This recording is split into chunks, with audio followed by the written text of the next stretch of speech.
was told by an elder once that the world is a lot like a game of chess. And at the tippy top of the totem pole you got bankers. Nowadays those are your kings, not those you elect. Puppet president pawns played like marionettes, and his queen, the vivacious military-industrial complex. You see, death turns a profit. Our blood marks as good as ink. Nobody banker king here, the one signing the checks. The bishop manifests himself as the war on religion. But with banker logic, you gotta remember there's always an underlying economic mission. In Iraq you have oil, Afghanistan opium, Libya sought continental economic liberation, Somalia and Yemen surround the Gulf of Aden. A forced way of life has never been a gift accepted graciously, so all this free the people, spread democracy, bullshit they claiming sounds a lot like the civilizing mission minus slave ships. Which brings us to the night. Weary and war-hardened, protector of his realm, a soldier.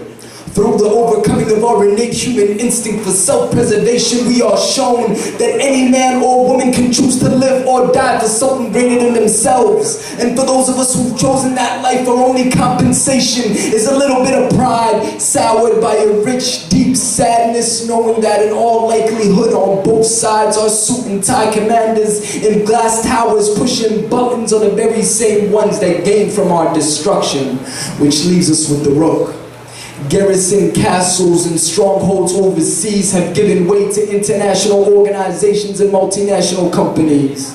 The International Board for Reconstruction and Development and all subsequent branches of the World Bank are relevant. The International Monetary Fund, the World Trade Organization, even the United Nations all play a vital role in this equation, and this is how they approach a leader of what they deem a satellite nation in any given situation. Check. Option 1.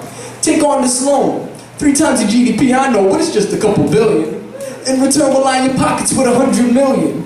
At 23% compound interest, we reserve our premium rates for premium states. And since we like you so much, you don't even gotta worry about payments being late.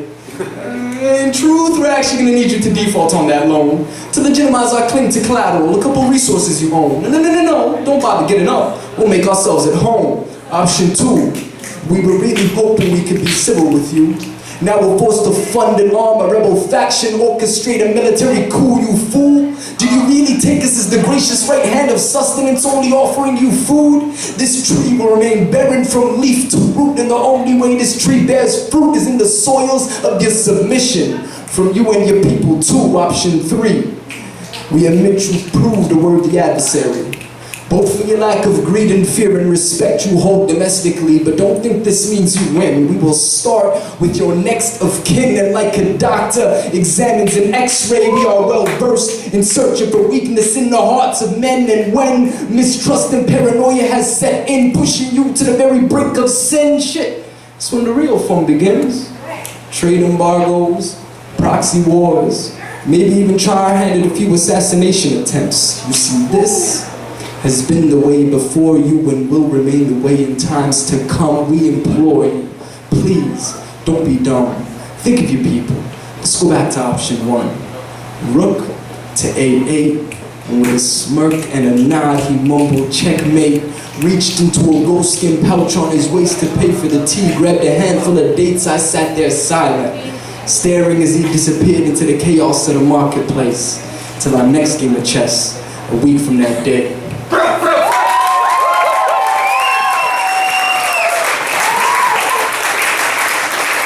This is Township with Raphael. Sunset.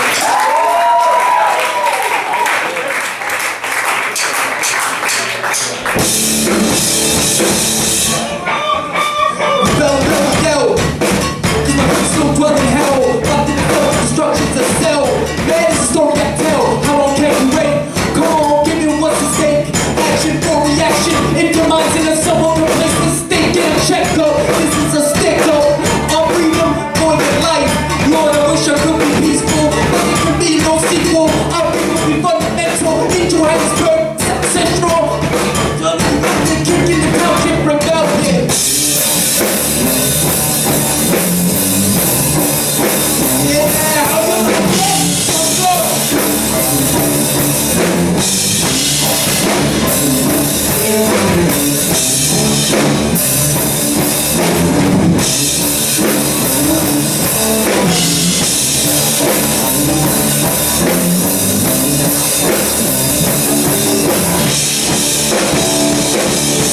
so he thought he could get away